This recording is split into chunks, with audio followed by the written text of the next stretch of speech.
যে প্রসূতিকে মমতা ব্যানার্জির দপ্তর শেষ করে ফেলেছে, তার স্বামীর যে কান্না, সেই চোখের জলে মমতা ব্যানার্জি এবং তার দল ধ্বংস হয়ে যাবে, তার সরকার ধ্বংস হয়ে যাবে। যে অন্যায় করেছে তার কোনো ক্ষমা নেই। আমরা আরজি করে প্রকিউরমেন্টের যে দুর্নীতি, ডাক্তার আক্তার আলীর অভিযোগের ভিত্তিতে অ্যাডভোকেট তরুণজ্যোতি তেওয়ারির আইনি লড়াইতে যে কেস সিবিআই নিয়েছে, এই বিষয়টাও তার থেকেও অনেক বেশি মানে করাপশনের প্রশ্নে, প্রকিউরমেন্টের প্রশ্নে, এবং এটা ক্ষমার অযোগ্য হয়েছে। আমি সেদিনও ডিমান্ড করেছিলাম as a leader of opposition. আজকে আমার দুই কলিগ এমএলএকে সামনে রেখে আমি আবার ডিমান্ড করছি যে এই কেস এফআইআর হওয়া উচিত স্বাস্থ্যমন্ত্রী মমতা ব্যানার্জি এবং সচিব নারায়ণ স্বরূপ নিগমের উপরে।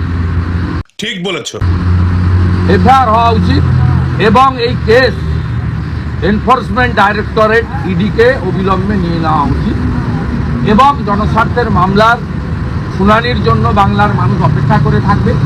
কলকাতা হাইকোর্ট অভয়াকাণ্ড বলুন, অনেকগুলো ঘটনায় বলুন, তারা তার ভূমিকা পালন করেছে।